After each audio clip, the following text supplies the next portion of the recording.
Okay. Hi, I am Carly, recovered alcoholic, and I am doing my first ever online 30-minute lead. And I was asked by the wonderful Betsy, thank you so much for the honor and the privilege. So here we go. My sobriety date is January 27th, 1999. My home group is called Practical Experience. It meets on Thursday nights, Eastern Time, 7 p.m. We have a Big Book meeting that I lead, and then there's an 8 o'clock Big Book meeting following that, going over a different part of the book with a different speaker. All are welcome now because virtual, you can be everywhere. And I love a lead that I have a time limit because I talk a lot, and otherwise I would just keep talking, and this forces me to get right down to business. So I'm a recovered alcoholic. That's the most important thing I could tell you. And the reason why I'm recovered is because the Big Book tells me that's what's going to happen in the very first page of the book, where it promises us that we will become recovered. And it says many, many times, my favorite part, it says, we, that's the first 100 men and women of Alcoholics Anonymous, are more than 100 men and women who have recovered from a seemingly hopeless state of mind and body. To show other alcoholics precisely how we have recovered is the main purpose of this book. I love the Big Book. If you don't want to hear about the Big Book or the steps, you probably should go on to a different meeting tonight because that's all I'm going to talk about besides my story. As the book says, I came to you with a seemingly hopeless state of mind and body, and I'm going to get to that in a minute. The reason why I introduced myself as recovered is because I am. I no longer have a body that physically needs alcohol, and I no longer have a mind that believes it does. I want to make it very clear, I cannot drink alcohol. If I drink alcohol, it would activate the physical allergy, the mental obsession would be off and running, and everybody would be screwed, mostly my kids.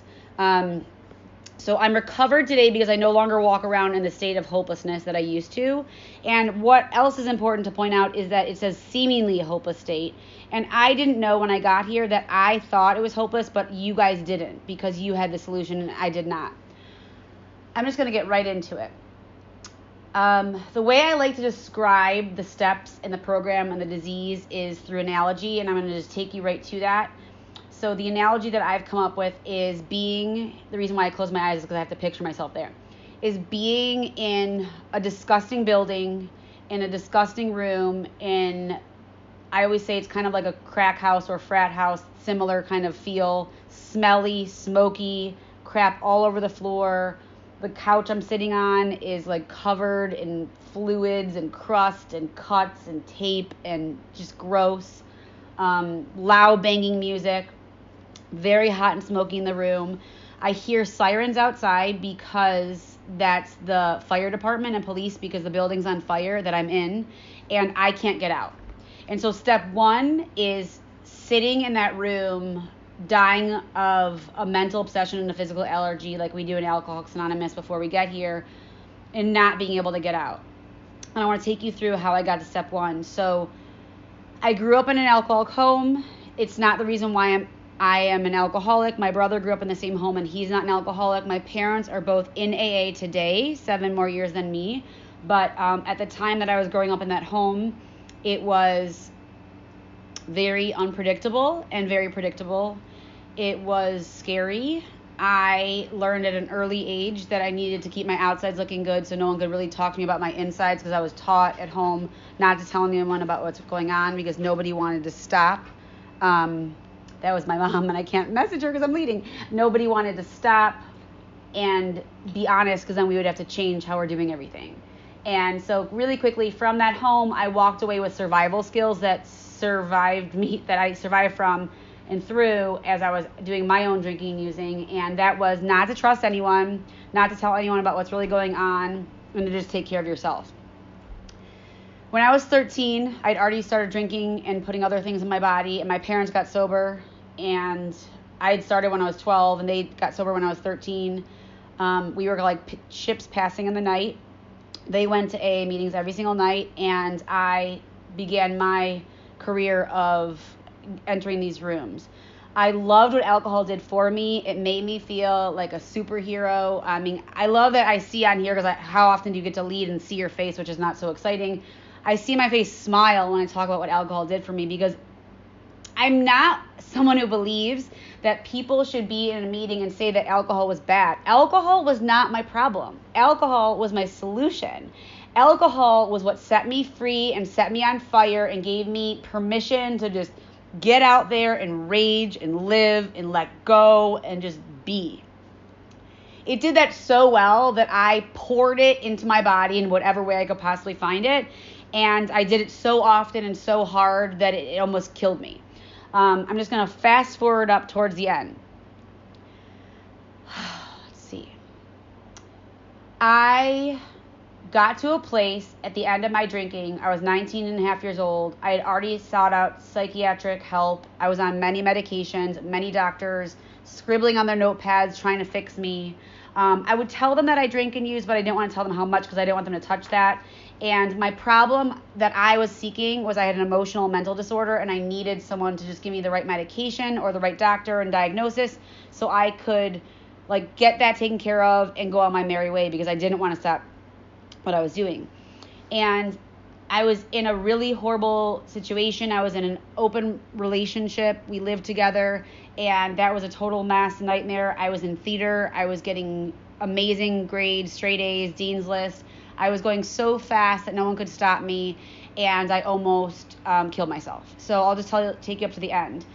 Nothing made me feel better. Alcohol and the other things I put in my body, instead of it making me feel amazing like I talked about before, it did some sort of boomerang where at no time that I was aware of, it switched directions, and instead of making me feel free and like I could breathe, it made me feel like everything was magnified and all the pain and intensity and feelings were so big that I couldn't breathe. And so instead of stopping, I put more and more in my body because I couldn't stand the feeling that I was getting, and nothing made me feel better. So drinking no longer was my solution. Not drinking wasn't my solution. I had tried not to drink and use on my own. My mom was in AA 7 years then, and I was depressed and suicidal and told her about it. And I said, Mom, I don't know what to do. And she said, why don't you try not drinking or using for 3 weeks and see how you can do it? I found out that I could do it, and that meant a couple things. It meant that I was not a real alcoholic. These are all things that happen in my brain. I was not a real alcoholic because real alcoholics cannot go 3 weeks without drinking.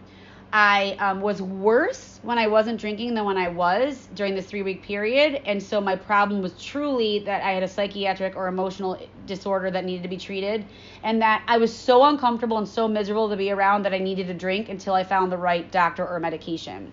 I also want to tell you that when I stopped drinking or using on my own, in my apartment, I locked myself up there and smoked cigarettes and braided my hair, that I couldn't breathe, I couldn't sleep, I couldn't function, I couldn't go to class, I couldn't do anything. I hated every single moment of every day, and I became angry and nuts. Fast forward to January 20th, 1999, I come out of an ice storm in Athens, Ohio, at Ohio University, out of a blackout that I said I wasn't going to drink anymore, another 5-week-long blackout. I called the psychiatric hospital to check myself in because I was terrified I was going to kill myself, and nobody answered. I called this woman named Shell. She was the director of one of my plays I was in theater. She was in AA, and we met at a coffee shop. I wanted her to tell me what to do. I thought I was just a drug addict because I didn't know that my alcohol was as bad as it was, and I couldn't find that out until I got to AA. And she said she couldn't tell me what I was or wasn't, and she was going to a meeting across the street, and I could come if I wanted to, and I didn't have to if I didn't want to. And she got up and she left, which I love because I like the kind of work where I have to do the work. And I followed her across the meeting and looked down at my floor, my thumbs, and I went into the meeting, and they gave me a big book, and they wrote, "Call me anytime" on it. "You're a perfect child of God." And I was like, what have I gotten myself into? I read something at the meeting, and I cried, and I was like, I know meetings. I've been to meetings. My parents go to meetings. I know all this. I can't believe I'm here. I dropped my hands for the Our Father. They told me something about sponsor, don't drink, go to meetings, come back tomorrow, it's going to get better. And I was like, yeah. I went home, I called my mom and dad, and I told them I'm in AA, everything is good. I told all the people I was in open relationships with, I was in AA, all the people I was in business with, all my theater friends, all my professors, all my party friends. I went to a bar that night, and I drank Diet Coke and smoked cigarettes and told everybody I was in AA. And then for the next 5 nights, that's how I lived. I went to meetings, I had no sponsor, no God, I didn't drink, and I went to AA. I felt miserable and lost and broken, and I couldn't breathe. And on the 6th night that I was supposed to go to my meeting, I didn't want to go to the meeting because they were stupid and they said the same thing every single time you go there, and they weren't helping, and I hated it. And my boyfriend was going on a date, so I went out with his date's roommates, and they offered me something that would have broken my sobriety. And I remember saying no, and a tear rolling down my face and crying because I wasn't proud of myself. I was miserable, and I wanted to get out of my pain. We walked from her apartment to the bar where the concert was, and I remember thinking, as I saw the empty bottles of booze and backwash on each little curbside, because there were so many bars in Athens, I thought that it was strange that since I was just a drug addict, it was strange that I wanted to kill the girls I was with. I wanted to take their two heads and smash them together and then drink the backwash alcohol if it meant I could get out of the pain. I went to the bar, I went to the bathroom, I looked in the mirror, and I saw on the outside someone who was emaciated enough to be at the liking of my eating disorder at the time. I saw someone who on the outside looked how I visually wanted to look, and I saw that in my 19 and almost 20-year-old eyes that I was going to either kill myself or overdose, and that I was not going to be able to stay sober because I hated this, and I'm done. And I walked home that night and I cried and I was overwhelmed, and I went into my apartment. My boyfriend was still on a date, and there was things in our house that could have gotten me not sober anymore. I opened up my big book and I looked inside the page, and it said, call me anytime. And it was 1:30 in the morning. I thought, none of these people even know who I am. They're not going to even know who I am if I call them at 1:30 in the morning. I closed the big book. I started blasting Sarah McLachlan really loud and smoking cigarettes, and I changed into shorts and a flannel and tennis shoes. My boyfriend came home and I was crying. I was 6 days sober, not a drop of alcohol or drugs in my body. There's no physical craving in my body, because you cannot physically crave something that you don't have in your body or are not detoxing from, and I didn't have it in my body. My mind told me to go into the bathroom and slam the door and go through our apartment bathroom cabinets and rip open every single bottle and pour them into my hand and pour them into my mouth, and I did exactly what my mind told me. The first handful, I remember looking at all those pills in my hand, I get a handful of pills, and I shoved them in my mouth, and I made a conscious mental choice that I was done, and that if this was life, I was done. And I thought to myself that my mom and my dad would be very upset, obviously, but that eventually they would be better off because I was causing so much emotional pain and drama. Again, today I know that that's not the case, of course, but I was operating with a mind that was seemingly hopeless. I laid on the floor, and I laid there and on the bathroom rug that was red. I remember laying on it, and I waited to die. I took about 90 pills of many different combinations, and I laid there, and I knew that what I took and the amount I took, I would not be able to survive it. And I had a voice inside me today, which I know was God, and it said very, very clearly and insistently, you need to call for help. I ended up calling my boyfriend, who had come home, for help. He was in the other room. He came in. He was very upset and scared, obviously. He screamed and cried and grabbed me up and picked me up and called 911, and the police came and they yelled. They put me in the ambulance. They took me to Oblenis Hospital, where they pumped my stomach. They put a tube down my throat to my stomach. They drank 2 bottles of charcoal. They said I wasn't leaving it without a psych consult. I yelled, I screamed, I swore. I was like an animal. I made them call my parents at 5 in the morning. I got to the ICU. The doctor told me that the amount that I took was that they had a Ziploc bag that the police had gotten from my apartment with the bottles. And he said the amount I took, I would not have been able to be revived had I been in there 15 minutes later. And I was like, yeah, whatever. I went out to the ICU. I was miserable. I wanted to leave. And one of the nurses was so sick of me complaining and yelling and causing problems that she told me I could sign myself out without a medical advice, AMA. And I was like, why didn't anyone tell me about that before? It was 7 in the morning. I got my coat. I didn't have a coat. It was January 27, 1999. It was the middle of Windsor. I got my flannel, my tennis shoes, my shorts, my tank top. And I went down to the waiting room to bum a smoke so I could figure out my next move, because that's how I did things. So in We Agnostics, the chapter is convincing the person who does not know if they can believe that we have the capacity for faith. And what they say in this chapter is that we have the capacity to believe in our own thinking. And yes, right here, sorry, on page 54. It said, but did we not believe in our own reasoning? And I always had faith in my own reasoning. When I went down to that waiting room to bum that cigarette, my goal was I was going to figure out my next move on that walk home. What happened instead was God gave me a gift called the gift of desperation. And I was desperate and miserable and exhausted and broken. And I don't know if I was exhausted from that night or exhausted from like 10 years. But I was miserable and tired and out of plans. And on that walk home, I was just desperate enough that I called that woman that I had met before from my director that was in AA, and I told her what happened. And she told me to go to a meeting and to tell them what happened and to reintroduce myself. And that's my sobriety date, January 27th, 1999. And I'm not going to say I'm done with my lead because that's not what happened. What happened was I never stopped. I never drank again, thank God. Up until this day, I'm sober.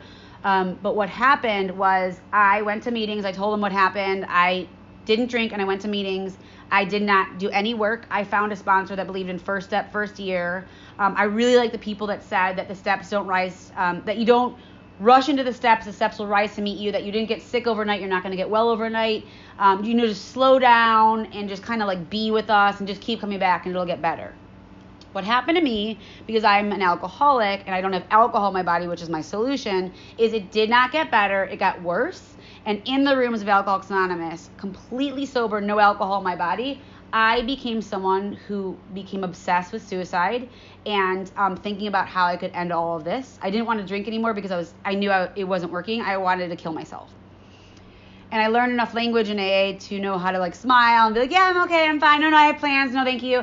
And I was yelling at my mom, because that's what you do when you're a resentful, untreated alcoholic, on the phone. And she yelled at me back because she's hardcore. And she said something along the lines of, are you going to work the steps to get better? Are you going to wait? I can never say this line. Are you going to wait to get better and then work the steps? Or are you going to work the steps to get better? We got in a fight. I hung up on her. I dumped my sponsor. Oh, because my mom was like, when are you going to do your 4-step? I said, Mom, my sponsor said first step, first year. So I'll do my 4-step in 4 years. And that's when she yelled at me. And then I dumped my sponsor. I came back to Cleveland and I got a woman who studied the big book. And she introduced me to the book. This is not my original one. I have like so many, but we highlighted and underlined and dictionaried and yelled. And she met me every single week. And she said that I needed to write all this down. I said, why? She said, one day you're going to take women through the big book. And every time I talk about this, I feel like emotional. I thought she was insane because I was insane. And why on earth would anybody ever ask me to do anything or ask me for help in any way? But I listened to her because I was scared of her. She ended up saving my life. She's no longer sober. She left the rooms of Alcoholics Anonymous after 10 plus years of sobriety. I've actually had 4 sponsors that left after 10 plus years of sobriety. So the lesson for me in that is it doesn't matter what you have under your belt. All that matters is what you're doing right now. And if you're not doing the daily work right now, it doesn't matter how much time you have. So what ended up happening was she took me through the big book and the steps, and it changed my life. She and I kind of parted ways as sponsor-sponsee after step 9, and she kind of got really heavily into her relationship, and we became like really close friends. And then I never really was doing step 10 at all. Not really, like I wasn't doing it at all. I did a third of step 11, and I helped other girls in the big book every single day, and we worked together. I'm going to take you through the steps and tell you how I got to where I am today. So, step 1 is the burning building, sitting on that couch, dying alcoholic death. You heard my step 1. I believe we do it before we get here, and we just formalize it when someone explains to us that it's a mental obsession in our mind and a physical allergy in our body. That I can't control the amount I put in once I put it in, and then when I don't have it in my body, my mind won't shut off until I put it in my body. It convinces me that it's okay to drink. One of my people at my home group says that his mental obsession is the most reasonable sounding voice in his mind. So that's step 1. Step 2 is all it is. No relationship with God is required. It is, sorry, I have very chapped lips. All step 2 is asking the person who's dying in that room or of an alcoholic death, do you believe there's a possible way out?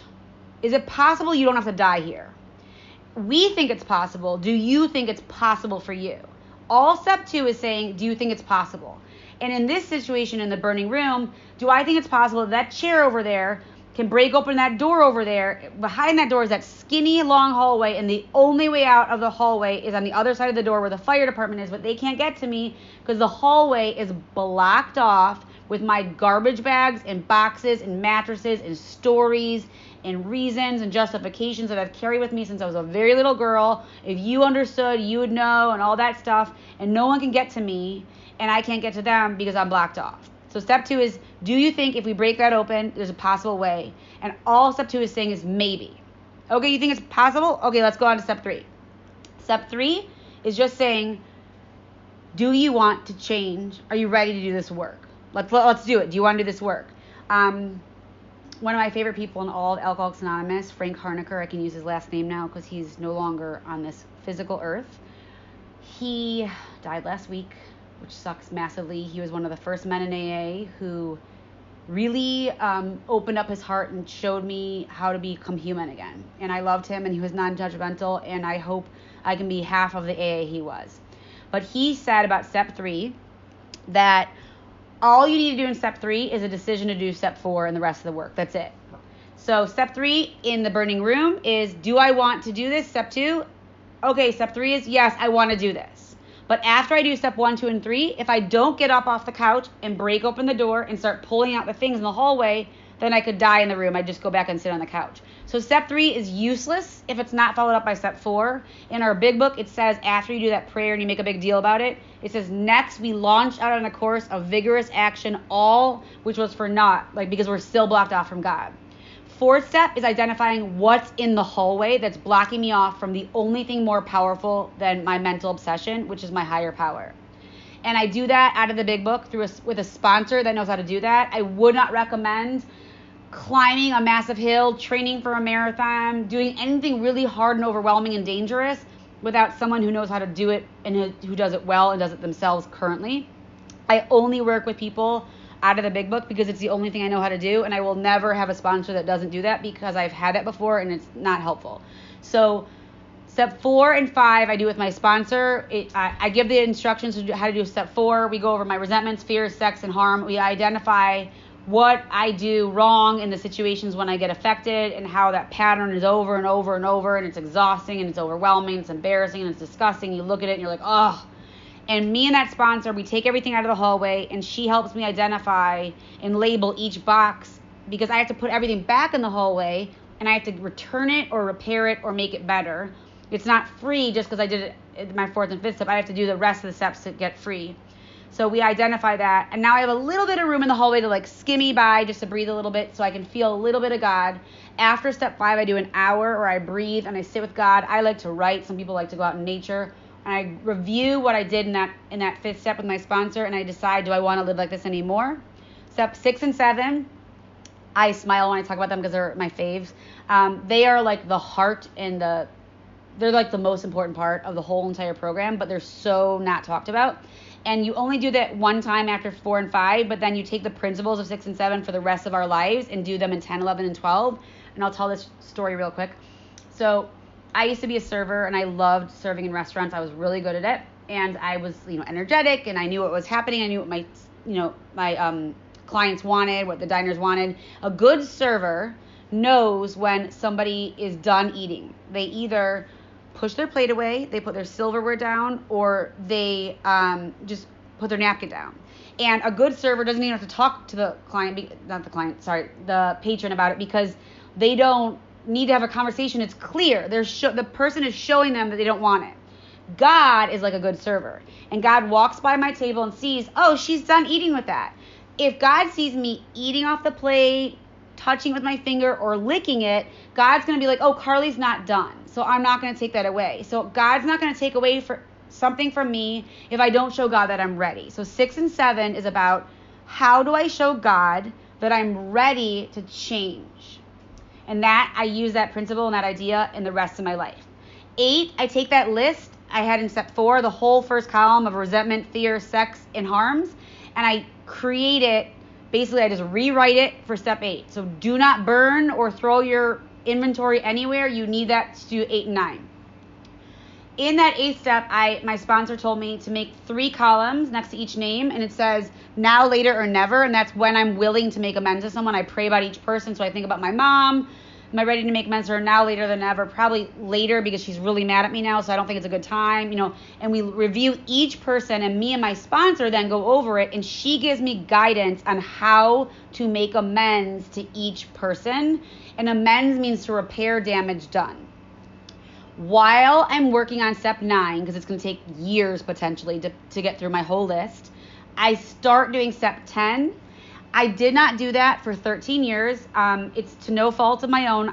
The steps were available to me. They were in the book. I didn't know about it, but it doesn't matter. It was there. I had a guy named Kevin M. lead for me about 8 years ago at a meeting. I was sponsoring a ton of girls, listening to their drama and their emotional stuff, and I had 3 little kids, and I was exhausted, and I'd have to listen to each girl for like 45 minutes talk about their boyfriend or girlfriend or mom or whatever. And Kevin, when he led, he talked about step 10, and like the top of my head blew off, and I was like, whoa, I'm not doing this step. I didn't even do this at all. Every year and a half, I'm having to do another 4 step. And so whatever sponsor I have, I say, hey, sponsor, I need you to listen to my 5th step because I'm blocked off and angry and resentful, and I don't know what's going on. I wasn't doing 11 in the morning. Meditation and prayer were not happening. Once in a while, I would meditate, and that was it. I was not consistent. At the end of every night, I did do the 86th paragraph where you ask the inventory at night, but I wasn't sharing it with anyone, and I wasn't doing anything about it, so it was useless. So when Kevin taught me how to inventory, it completely changed my life. So I'm going to teach you guys about it right now because I have 4 minutes. So step 10 is what all it is taking 4 through 9 that we just did and putting it into a pocket knife step that I get to carry with me everywhere I go, so I can inventory and share and ask God for help and change and fix what I did harm and change and all of that in step 10. So I'll do a step 10 with you right now. Am I resentful? So resentful means rethink, refeel. Yeah, I am thinking about, I just started my new coaching business to help people that are going through a divorce, to help not mess up their kids. And I've wanted a career for decades that I'm excited about, and I am so excited about this. Like, it's all I think about and all I want to do, and time just flies by. But it's not happening in the speed that I'd like it to happen, which is like drop from an airplane speed. And so I'm thinking about that. Am I afraid? Yes, I'm afraid that what if I never get a client? What if I stay in the job I'm in for the rest of my life and I can never do anything else and all that stuff? Is it dishonest? Yes. Because I can't see what God can. I literally started like 3 days ago. There's momentum. Things are happening. I've got lots of work to do, and it's not really my business. Is not my business like it's my business, like it's not my business to know about that. Is it selfish of me to be resentful and afraid about something that's not my business and I don't have enough information about? Yes. I am not trusting God. Even though I love God and we have an awesome relationship, I basically live like an agnostic 70 to 80% of every day, because I forget that God's available to me. Even though I have a tattoo on my arm that says God has you, and I forget every single day. They call me Dory, see Dory from Finding Nemo, because I don't remember that God's available. Selfish, I forget God. I'm sharing this with you. I usually send it in text to my sponsor. I'm going to ask God, I'm going to take a deep breath. I'm going to picture my hallway that is beautiful and clean and smells good, and I've worked so hard to keep clean, and I'm going to say, God, please take this fear from me. I'm going to trust you, and I trust that you're going to take care of me because you've never not taken care of me. That is 6 and 7. Do I owe an amends? Well, so far I have not harmed anybody. You don't have to always harm somebody if you're doing 10 steps all the time.